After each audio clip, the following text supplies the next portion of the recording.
Let's fight. Let's fight. Good evening to each and every one of you. Happy Tuesday. Happy pre-independence. Happy pre-independence night. A good evening to each and every one of you, whether you're joining us here, home in Guyana, in the Caribbean region, internationally, in the diaspora. Welcome in the ring. Guys, we've named our Tuesday Unplugged Tuesday because we're going to unplug on some folks and we're going to unplug on GPL tonight, right? And the corrupt deputy chief officer there, right? We're going to unplug. We're going to unplug on GPL. They've been unplugging on us with all this black hole, but we're going to unplug on them. Folks, ensure that you have us shared on Twitter, you retweet on Facebook, you give us that share. On YouTube, you subscribe because when you subscribe to our channel on YouTube, you get the notification automatically when we come on. The same thing as if you like our page on Facebook, share it, Duncan. It's on all of the handles. It's on Twitter, it's Share Duncan. For Twitter, it's Share Duncan. For Instagram, it's Share Duncan. For YouTube. So we hope that you guys are going to follow us this evening. We are ready to go at our end. We are going to unplug on some folks. It's our Unplug Tuesday. We're going to have some guests dropping by, talking about a couple of things. And quite interesting to know how you guys are going to spend Independence Day tomorrow. Good to see so many of our folks joining us. Guys, I'm going to share the live stream a couple of places, and then we're going to get started. And I hope you guys do the same. Share the stream. Folks, you know this is the price of admissions. Y'all don't think y'all getting free tonight. Y'all like too much of freeness, right? Because we're giving out hampers and so on, y'all think everything free. That's what some of y'all think, everything free. Good night, Michael Fraser, Carmen, Burnham Singh. What a name. I don't know that's a fake profile, Burnham Singh. Odwin Wilson, Cheryl Greenwich, Mark Allman. You see, when you're in this business long, you recognize certain things. Good to see you guys nonetheless. Good to see all of you. Share the live stream, folks. Share the live stream. And let's get right to it as soon as we hit that magic number. We are going to get right to it, guys. We are going to get right to it. As soon as we get to that magic number.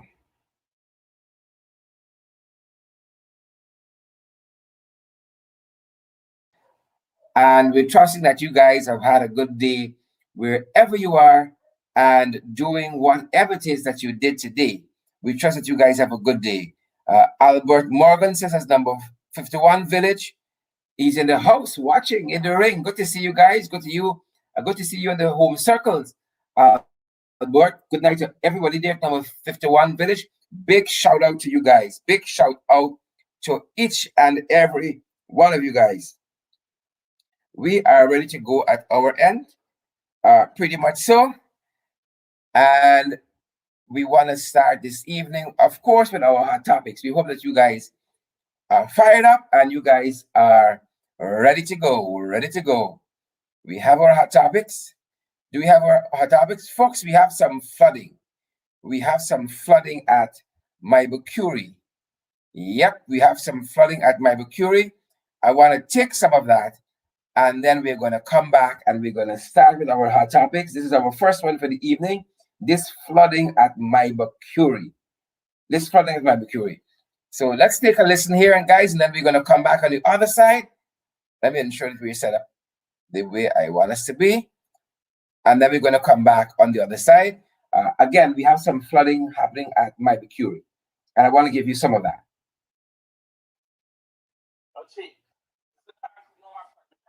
Full. You can't feed the full, it flood out. Yesterday, water them in cover donkey. The water raise more now instead for this water gone here come. This water come move. Watch me got feed me full. Right to sitting asleep, watch. Right to sitting asleep, me got feed them, watch.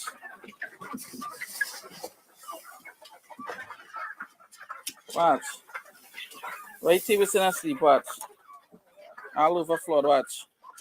Watch what they got there, watch.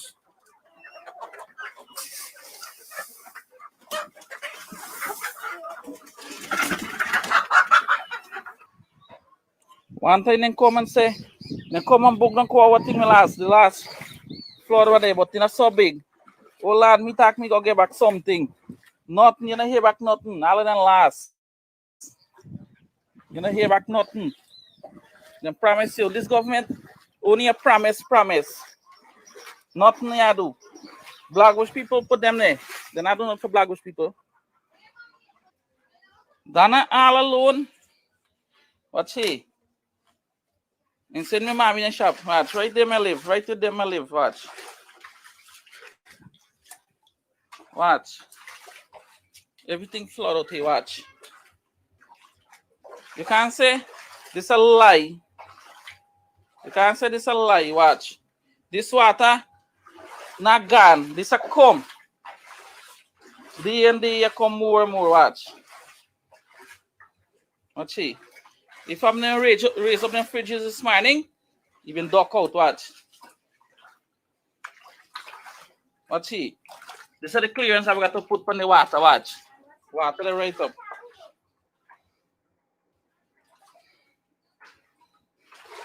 You go do here when you go see here again. Election time again. You go here. Then go come again. Pull you again. Then go do so. Then go do so again. Nothing. Nothing then I do. Nothing much. Water. I can catch fish inside here. Watch.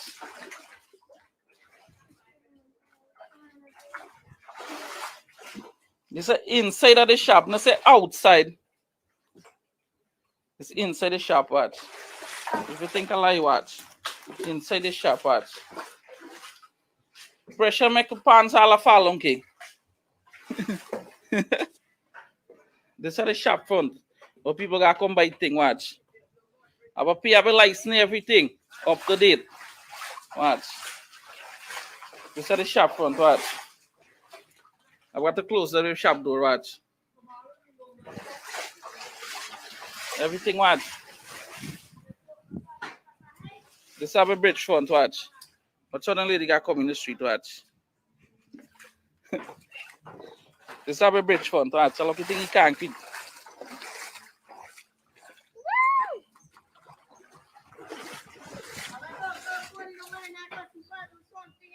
Here a little bit yesterday, watch. Watch. This is our street. This is our street. You don't even know street pan drain. Everything they in one. You don't even know. This is our street, watch.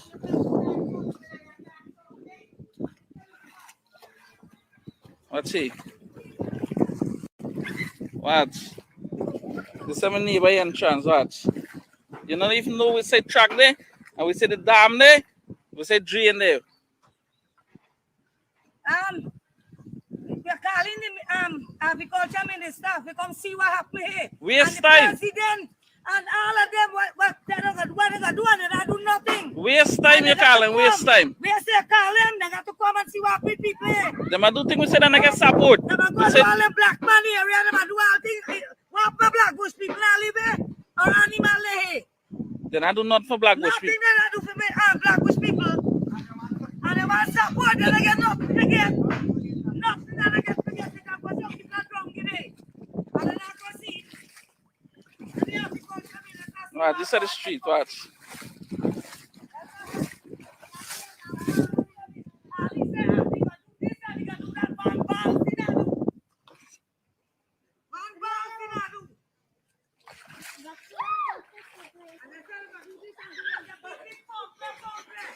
Well, then can't say, Mr. Granger, time I've been a fight for nothing. I'm not vote for Granger. I will vote for them. So I've got to fight with them there.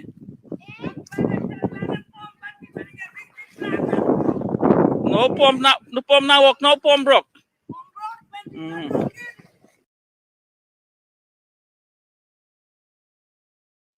Folks, Big Auntie had me at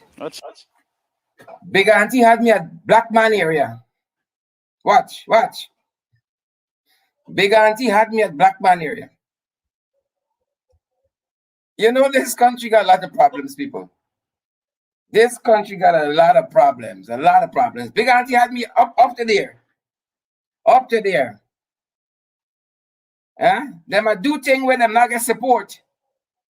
Them black man area. Folks, I am not even through my hot topics, but I don't want to make this guest sweet at all. I have with me this evening the leader of the Alliance for Change, Mr. Khemraj Ramjattan. I hope he is ready because we are ready at our end. Mr. Ramjattan, a very good evening, sir. You might need to center up yourself there a little bit. No, thanks very much, Sharad, and I'm glad to be in the ring again to do some boxing with you. All right. You might need to center up your camera a little better for us. So the viewers got a good, that's it, a good look at you. Okay. So we're looking at this flooding situation here at Blackbush Polder, Mibicuri. That's what we were just showing to our viewers. You know, and the residents there are very livid that they haven't seen the agriculture minister yet or anybody from the PPP, and they're adamant that they voted for them. We didn't vote for Granger. We we voted for the PPP. What are your thoughts, sir? Well, you know, I have been constantly going there to Berbice, and right up to the time we had the budget debate and all of that. And of course, Ashley Singh was challenging me that he was going up to Skeldon very often too and talking to all these vendors in the market that how life has been made easier. I hope that he can now go and not only in Skeldon, but go to Blackbush and go to Eversham and go to so many other areas where there is massive suffering as a result of the flooding, whilst the president and the vice president are fishing. Fishing in the dark sometimes. I don't know where they're fishing. Well, they got a lot of water here, and the guy was saying, you know, you can catch fish in these waters. That's a good place for them to go and hang out at midnight. Yeah, well, look, they're taking the rise and pass the Guyanese public. And, you know, I'd spoken to the Berbicians about all of this, that it'll be a large set of promises, but the hard work, the actual hard work to get them to the place that they want, that is to ensure that their infrastructural works are completed, the pumps are put in place, the various roads like the Blackbush Road is rehabilitated properly and so on. And we indicated that we would need that one more chance, especially because of the fact that we would have at least the oil monies for purposes of, you know, doing some infrastructural work all across the country. Yeah. Of course, things went different, and a number of them are going to pay the price for that. So I really feel, and only a couple of days I was up in quarantine, and I am hearing so many phone calls, come to this area, and man, come, but the rain was falling like hell, I must tell you. And I couldn't go to visit the areas, but I asked them for some, what you call, these same videos that you have there. And these videos are, you know, excellent communications for what is happening. But also what is happening too, Sherrod, is that there is massive, what you call, disenchantment because of the high cost of living in Berbice. Yeah, very much so. And, well, it is all across the country. And the first quarterly report also came out, and it has indicated that a whole lot of items that a small man especially would want to use, the prices for all of them have gone up. And gone up not only by just 6% or 7% and so on, but 40% sometimes. Construction items, Yeah. cost of living itself, Bora and Baigan and Bhaji and so on. And then, of course, the massive increase that the taxi drivers want, that is pushing their salaries to such a scale that what they're carrying home now, even if you give them a $20,000 extra a month, that might not take care of what they used to get from 2015 to 2020 under an APNU AFC government, because the prices have eaten up into their purchasing power to the extent that you know, you need lots more monies for them to have for purposes of spending. Yeah, and I'm happy that you touched on that quarterly report out of the Bank of Guyana, because it was very instructive in telling us that we are going to be saddled with a very, very huge public debt, a very, very huge public debt of 3.1 billion US dollars. I mean, that has impact on the children that are going to grow up at Mibicuri there, the children that will grow up at Region 10, Tiger Bay, in South Rheinveld, in Diamond, where Auntie Sandra is watching us this evening. It's going to have a huge impact on this country, this huge amount of borrowing. Well, we have always condemned that kind of big borrowing, whatever the government, whatever the parties that won government. We know that a public debt as big as that, 3.1 billion US dollars, that is, we will make, the entire economy weaker for the fact that the debt is so much. And that debt also will mean that whatever now we have in the oil fund, it will make the fact that we are eating up basically the assets we have there, because at some point in time we got to pay that debt. We gotta pay 3.1, and we only got $3 in the bank. Just let me stick a plug there as we are unplugging. We have with us MP Juretha Fernandes, whose specialty is the economy. This is the area of her studies at university, and she's well read in this area, and was pointing out to me, as a matter of fact, during the course of the day, both the labor force survey and some of the major points there, and also this quarterly report out of the Bank of Guyana. And so I want to draw into the conversation. Excellent. Good night, welcome. Good night, Sharon. So I went through the report today for the most part of it, but for the Bank of Guyana report, I'm going to complete that one in the morning. But for the when we look at the unemployment rate, for example, as you remember, when we had the budget debates, we had some very vigorous arguments being put forward by the opposition, to which the members of the government tried to play it down a lot as though we did not know what we were speaking about. And I believe it was you that I told that at the end of it, when the reports start coming out, persons are going to see exactly what we were saying.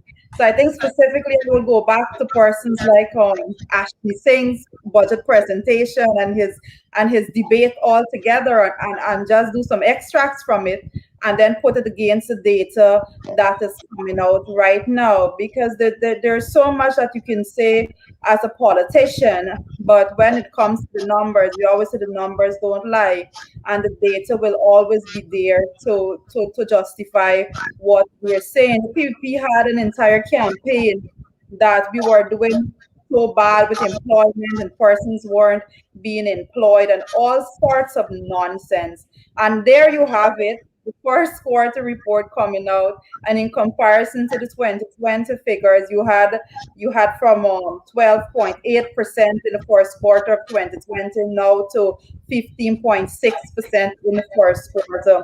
And of course, the PVP will have some spin doctors coming out, and they're going to say, I heard quite recently, some of the ministers touted the fact that they might have already created this 50,000 jobs that their manifesto would have promised. Now, clearly, that hasn't caught up with the labor force survey by any means.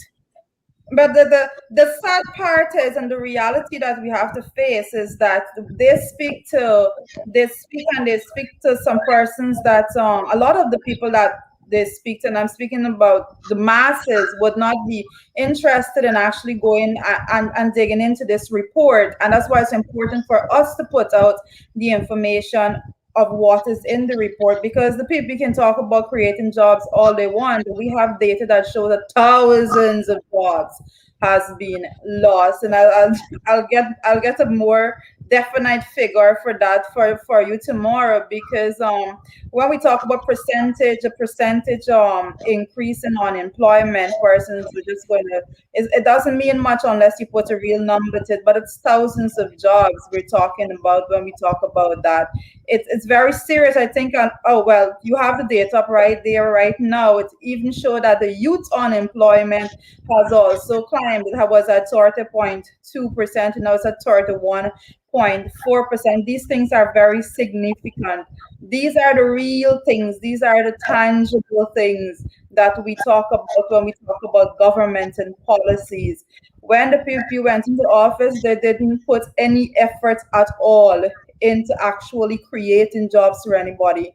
What they did was on the reverse. What they did was take people out of jobs. And we all know that. And now, no matter how long these reports were held back, they had to come to the forefront at some point in time. And I was anxiously awaiting these reports because I know that they will not be able to lie. And I'm going to tell you right now, Sherrod, I know the Ashley Singh and them, they're going to come forward and they're going to say COVID, COVID is the reason for everything, right? They're going to say the pandemic is to be blamed for everything. But I would remind the viewers right now that the budget that they presented a budget in the midst of the pandemic. And any good economist, any good manager of state asset would have made provisions for the pandemic that they were presenting a budget in.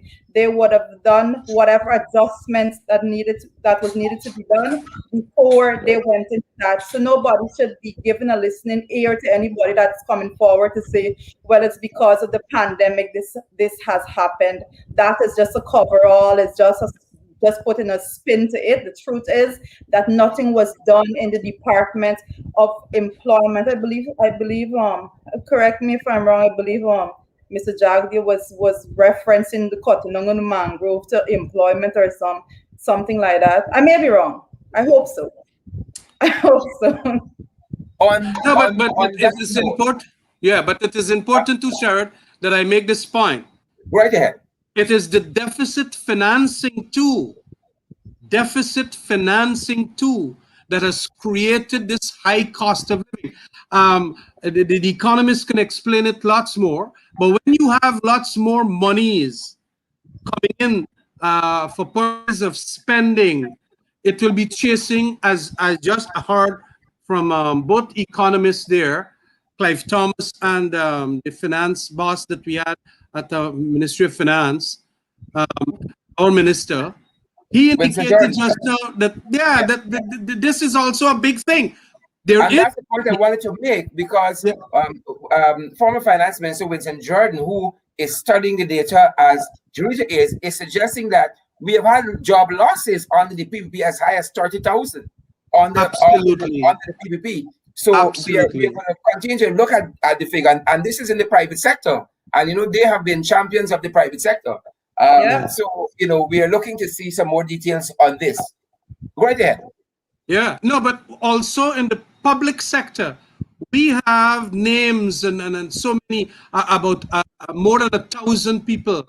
And I noticed that David Patterson has come out with it. They're going to knock off some people from GWI. They've already knocked off some people from GPL, a certain unit. Everybody gone there as of this week.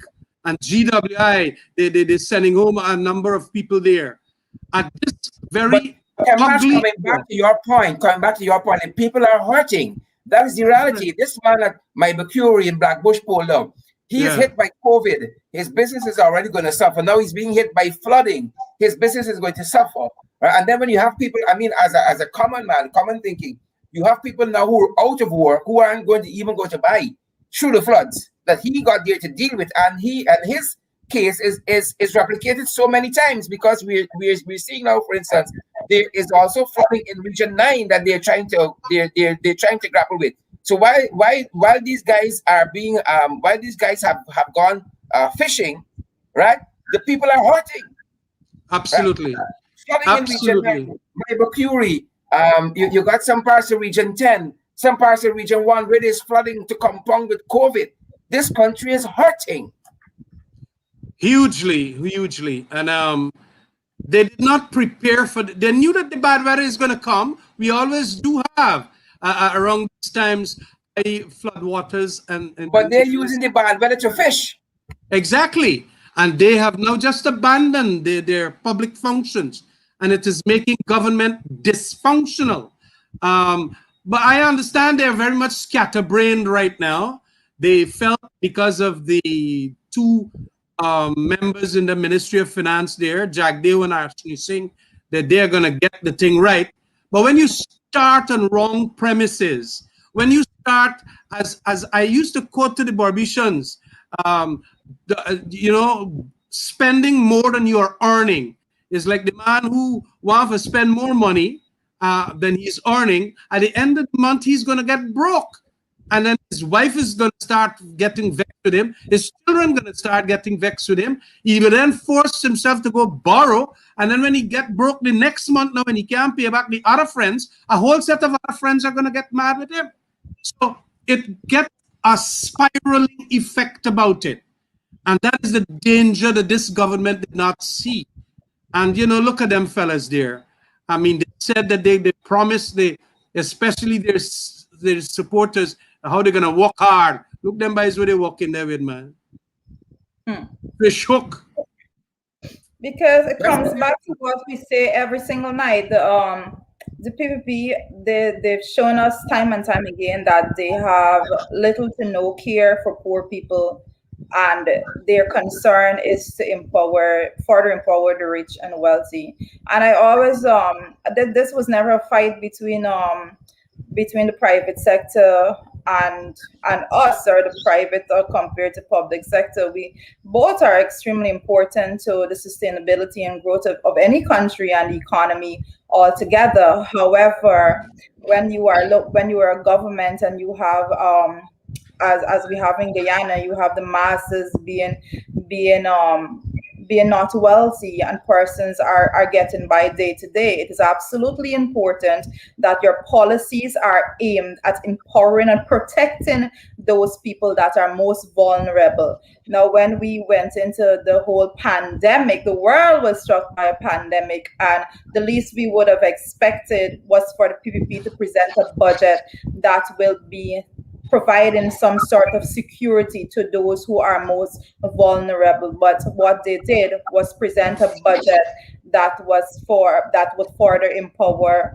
the rich and wealthy. And today we are feeling the impact, the effect of that budget. And there you have it. We have unemployment rate skyrocketing to the thousands of persons are without a job in a pandemic. When persons are most vulnerable, when they need money the most, they have no employment. And that is the sad reality of what is going on in Guyana right now. As you're on that topic, Juretha, as persons being out of work and all of that, look what the administration has said recently. This is what the administration said recently. Another COVID-19 cash grant, not likely. So, folks, let me 25,000 do for 1 year. All right? Another COVID-19 cash grant, not likely. Because the COVID-19 cash grant, as it was, the way in which it was distributed probably has solved the purpose for which they wanted it to solve already. Because I can tell you the persons that needed that money the most did not get the money.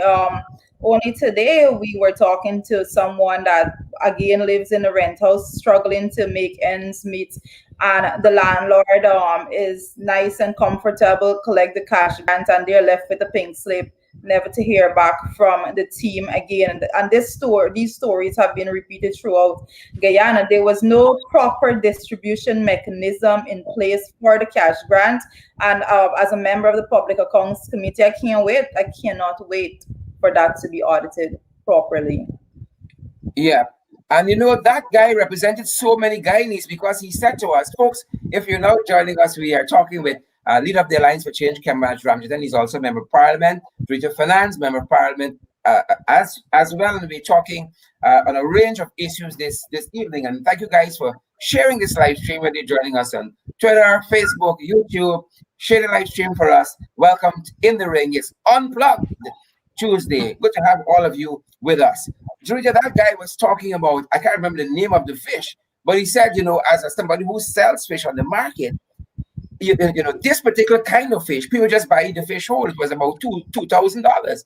He says from Yeah. now 2,500 to 3,000, people buying a $500 post. He said for the very first time he got to cut up this fish to sell it because Yeah. people are feeling the squeeze. Wherever Yeah. you live in this country, you're feeling the squeeze. And So there's no in nice. quarantine there, in quarantine there, I understand some of them went to the shop to buy half cake soup. Half cake soup.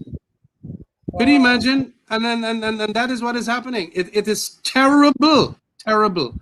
And the more you talk about it, the more becomes the incredulous nature of the status of affairs.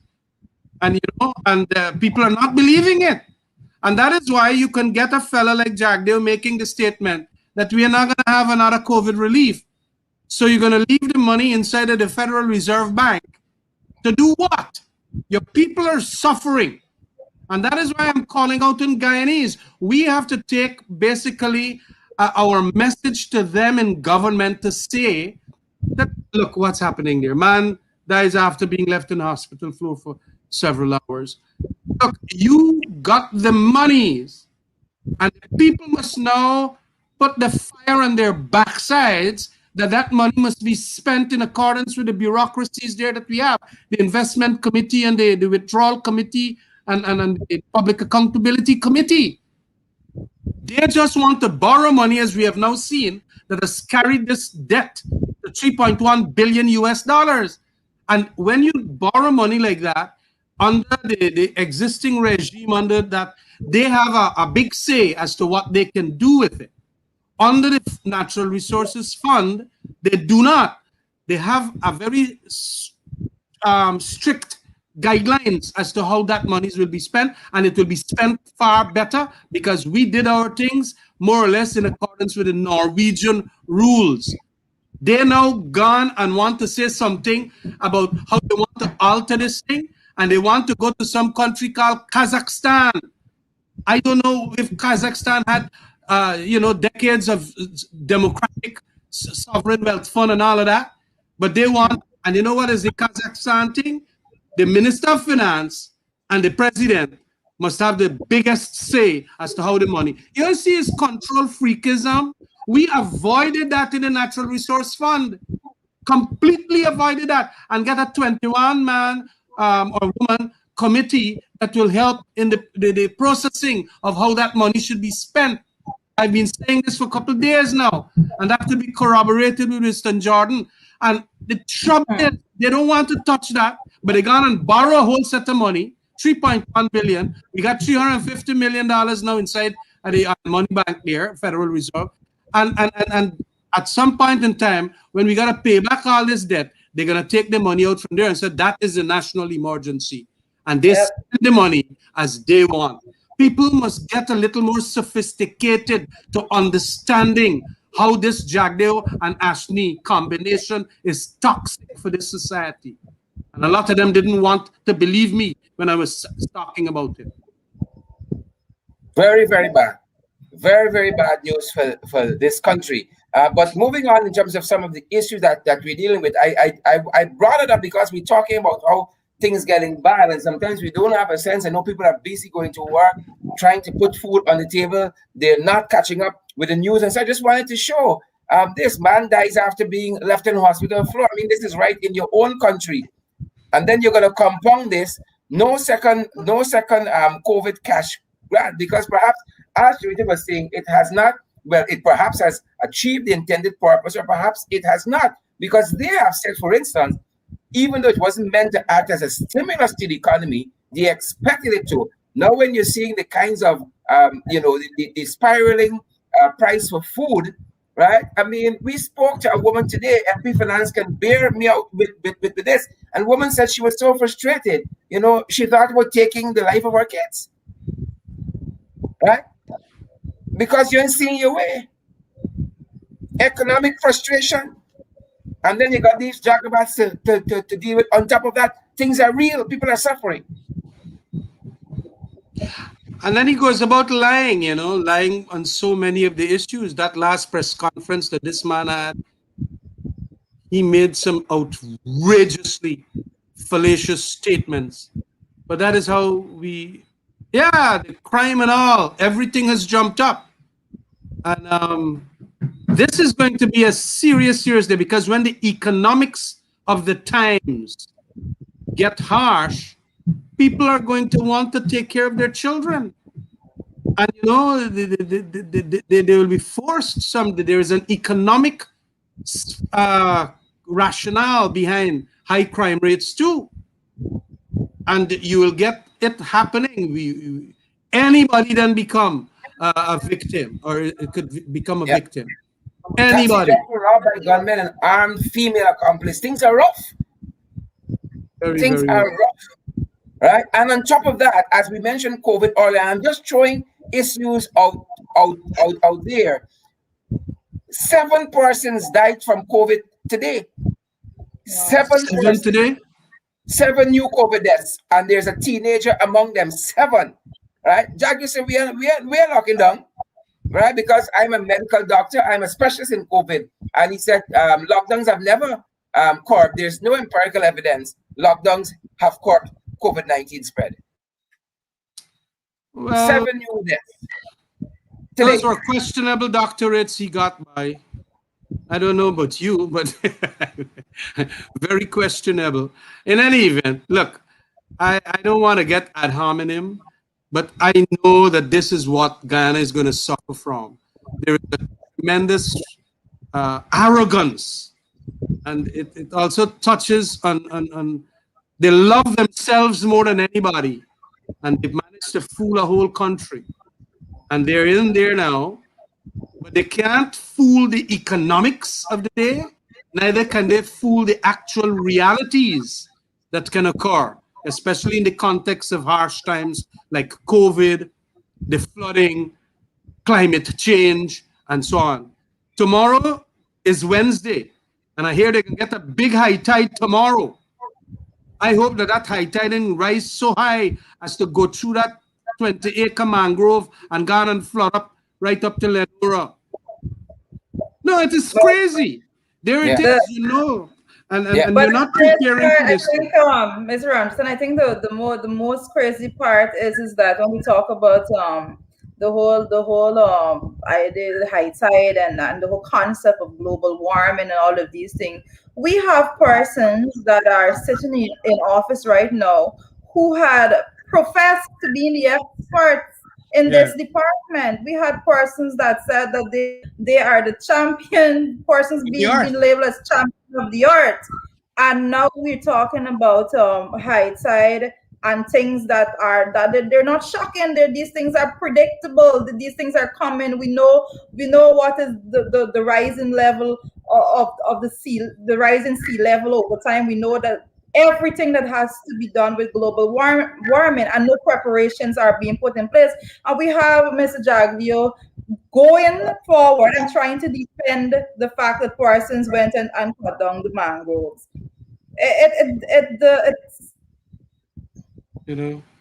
No, the developmental activity, he says. A developmental activity as against, it's a bloody criminal activity that they're turning their gaze away from. Just with friend and family that going to go and do investment projects there. I mean, the thing does not even have any environmental protection authorization all across the country. That was a very important institution that we created to ensure that this country be the green paradise that we want it to be. Below sea level in George down here. Below sea level. Exactly. Exactly. So much for championing the earth. Sharon, when you spoke about the COVID, the fact with COVID and the fact that we have the government of Guyana saying that there would be no lockdown and so forth, it made me drew my attention to this clipping the Sunday, The Guardian, and in Trinidad and Tobago. And their front page for Sunday read, "Lockdown to July 4th. Businesses hope for earlier end to restrictions."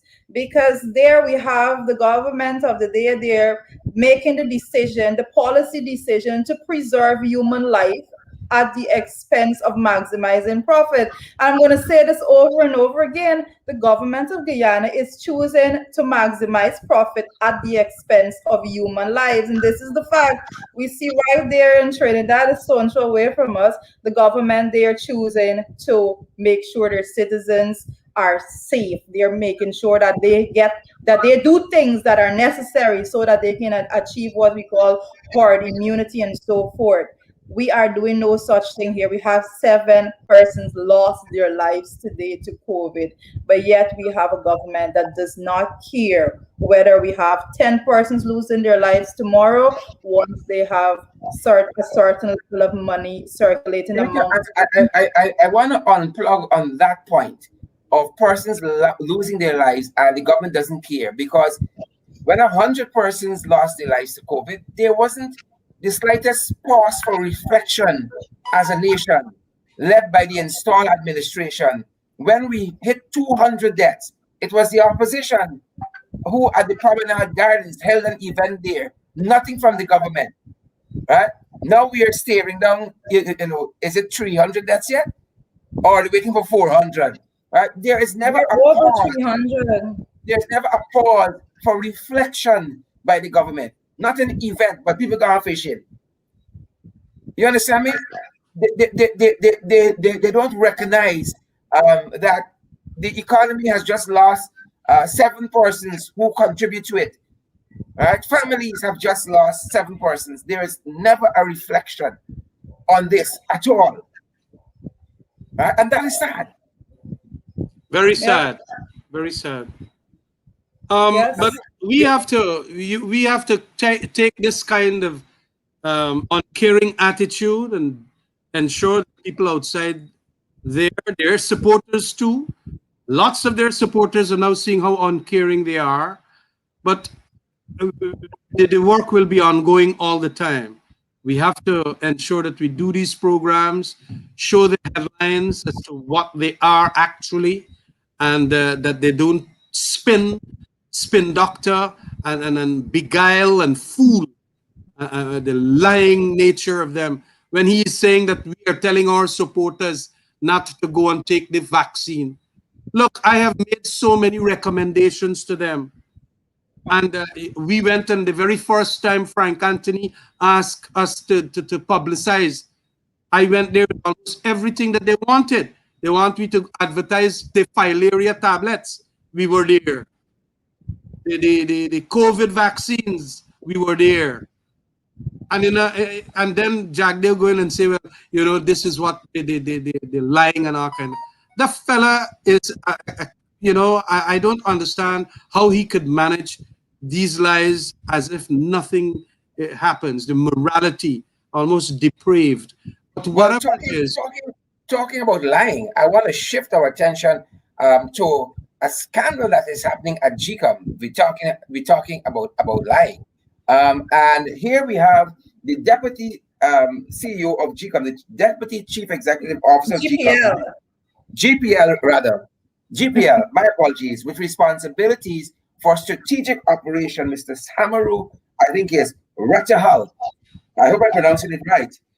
And this fella here is doing several things. This is one of their lackeys, one of their stooges. They have now put a GPL and it's causing a whole set of havoc. Now, I've been talking with senior staff there at GPL. I've been talking with ordinary staff, and none of the reports are very good. And people have consistently sent me information on this issue. Today, GPL put out a press statement basically saying that I am lying. All is well and good at GPL. All is well and good. So I have published one of the documents that was sent to me, a credible document, and now I want to read some parts of it and get some impressions from you guys. This document was a report written to one Nicholas Digo, and he is or Diego, and he's a board director. He's the chairman of the audit and risk subcommittee of the board. Here is what this person wrote to Mr. Degu. The reference here of the letter, the subject matter of the report, is organizational risk posed by Samaru Retahal. He says, as the executive director responsible for finance, I have a fiduciary duty to report matters of significant importance, right? Duly to my CEO and the board of directors. I am of the opinion that the matters I am advising you on in this letter are of such seriousness and urgency that it's incumbent upon me to file a formal report to you directly. This is in no way should be perceived that I do not have full confidence in the CEO to address the issues I have outlined in my letter to him dated May 8, 2021, in which you are also copied. However, I am ever cognizant of the expectations of the chief financial officer in a critically important state-owned entity such as GPL. These expectations include advising the board and shareholder representatives on matters that could have a material impact on the company's finances and reputation.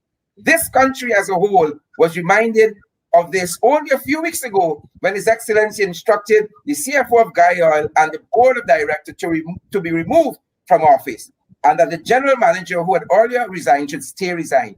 These pronouncements stem from a fallout of an imbroglio related to the HFO fuel scandal. Finally, the final paragraph I'm going to read. I therefore feel I am obligated to advise you that I have serious concerns related to the lack of respect for good governance, following proper procurement practices, as well as technical competency of the Deputy CEO of Strategic Operations, Mr. Samaru. I am extremely worried that it will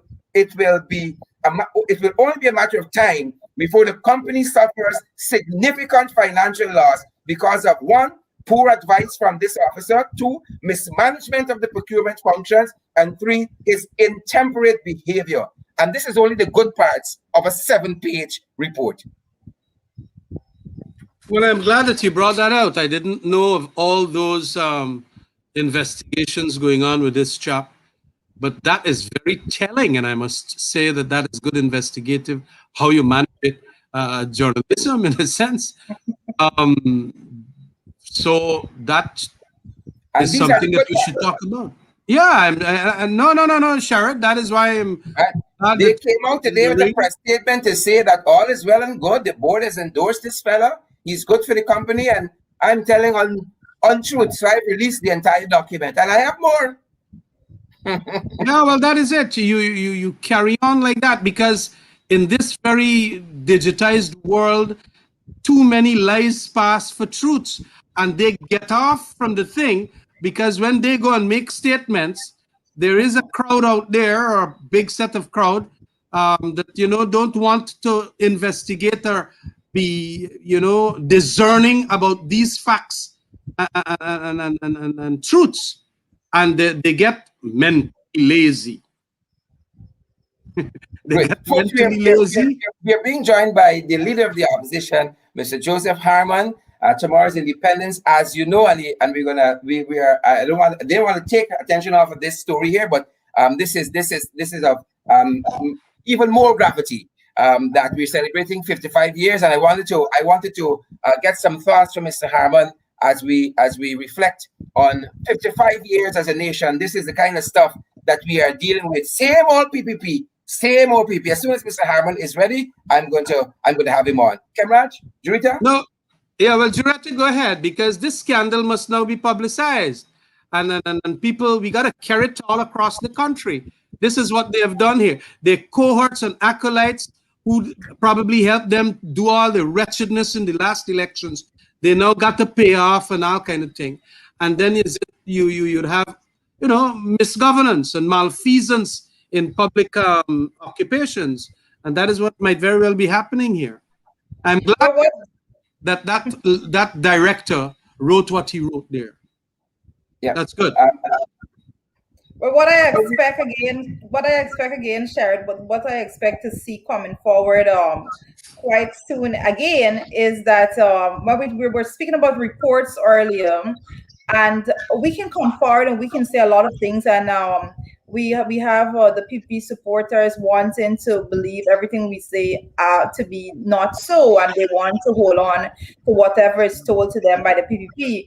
When it comes to all that we're seeing and all the scandals going forward and so forth, what I can assure you is that the corruption index is going to reflect exactly what is going on when it is done again, because the data it never lies, and person needs to understand that. So we'll have some numbers coming out from in a corruption index report, and then I'm going to come back right here on the show and I'm going to say, look, this is what I was talking about, because persons don't have to believe what we're saying right about now. We're always going to be bringing the facts and the data to support what we've been saying all along. Whenever the PFP is in office, we are high on corruption, and that's just the fact. All right. I think we have Mr. Harmon who is ready. I know he's a busy fella and I don't want to keep him back at all. So if he's ready via, I don't know if he's going to join us via video or we're just going to have the audio. We'll never get a sense. We're going to have the video. We're going to pull him up. Mr. Harmon, are you ready for us?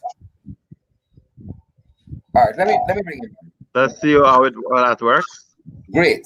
Hey, good night, Harmon. Good night, Good Joe. night, good night, good night, Khemraj. Yeah. Good night, Good night, Juretha. Good night, good night, good night. A very good night, evening, Khemraj. sir. A very Yes. good evening. A very good evening to you. 55 years tomorrow. 55 years tomorrow. Where are we currently and what are the challenges ahead? Well, Sharon, thanks for having me. And I know that I'm probably coming to the ending part of your show. Yes, It's we're been wrapping. very, very interesting listening to Khemraj and Juretha and yourself dealing with these major problems that we're faced with in this society. But tomorrow will mark our 55th year as an independent nation. And really, where do we stand after all of this time? But first of all, let me say that I saw the president tonight, finale making some statements about independence, and I don't know why is it that he's actually trying to find a way of uniting this nation by creating a situation that is external. I don't know what is the situation, whether there has been some new issue with Venezuela, but they seem to have spent a long time dealing with the Venezuela situation. When in fact we have a domestic situation that is even more compelling and telling. After 55 years, when the founding fathers of this nation fought for independence, and we got our independence on the 26th of May, 1966. Since then, we have had some significant improvement in this country. We became a republic.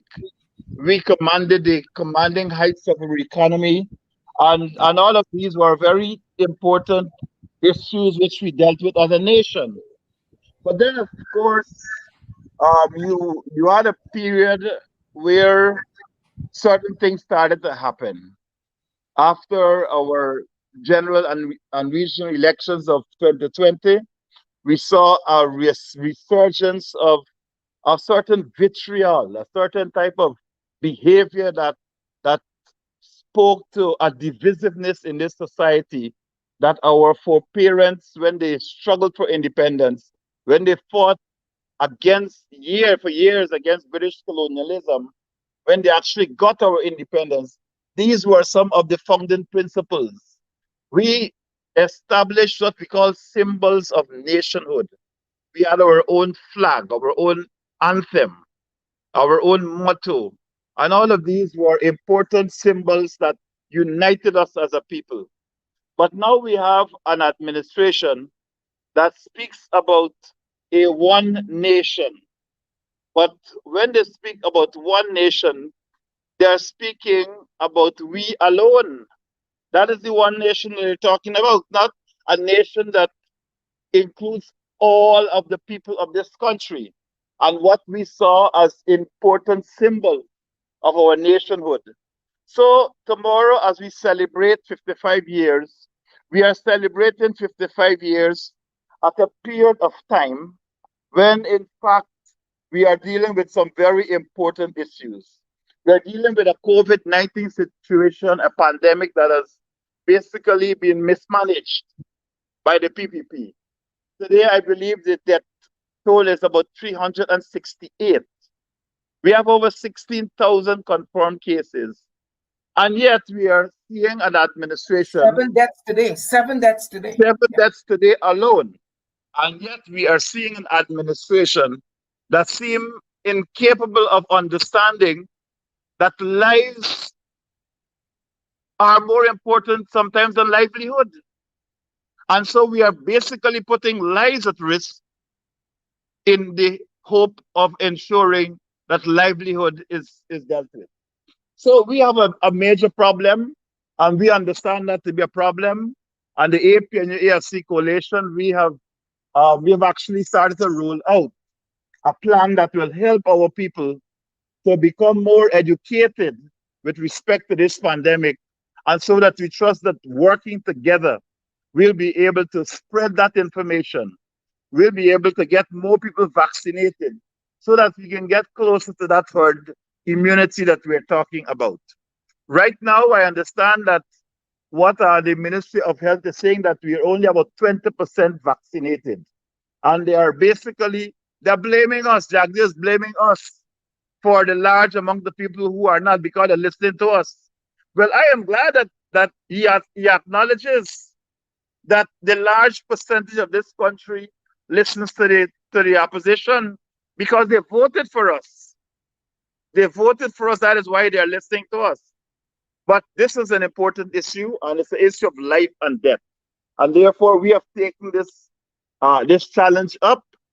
Last Friday, Khemraj and I was on Channel 6, and we made it very clear that we are encouraging people to get vaccinated. No later than that, Barrel Jagdeo was at the conference center blaming us for not having people to come out to do their vaccination. So I think that we are seeing an administration that's living a lie. That's But living Mr. Harmon, if Mr. Ali wants you to do his job, he could step aside. Well, of course, I am ready. I am ready, and I'm sure all of my MPs are ready to go to the way they are entitled to go. Yes, Right? sir. And we will not just be installed, we will be properly placed there, because the people, according to their own information, the people listening to us. But apart from the COVID, Sharon, we have several other issues which are affecting us as a society, and we need to deal with them. This question of the divisiveness, this racist behavior of our people, we have to try to curb that. And it is not going to be curbed by sweeping this matter under the carpet. I believe that as political leaders, as civic leaders, as people in society, we have to confront this issue and try to find a solution to it. It's not going to go away by sweeping it under the carpet. And social media has an important role to play in what is taking place, because social media spreads the information much faster than the old traditional media. So I believe that as a nation, we have important issues to deal with. We have the issue, of course, of climate change. We have the issue of our environment, which this administration, this regime, they are paying very scant attention to it. Close to 90% of our people live on the coast, and we understand what it means to be flooded. And so when you start to destroy mangroves that are a part of our entire defense mechanism, you are putting people's lives and their livelihood at risk. And we have warned about this. We have spoken up. We've sent information around the world about this. But Jagdeo believes that by attacking us, that it will solve the problem. That is not going to solve the problem. But Sherrod, more importantly than all of this, is the fact that we, as a parliamentary democracy, we are under significant threat again. Our parliament has not met in close to 90 days. And this is worse than all you can think about. Because Shame. as my friend Khemraj says there, what the people they're doing, they're breaking down the guardrails of democracy. So the judiciary, they can do what they want. The parliament, they can do what they want. And so they're hiding from accountability and transparency. So these are issues which we face as a nation. And I believe that the 26th of May is a significant day to remind ourselves that we are one people, one nation with one destiny.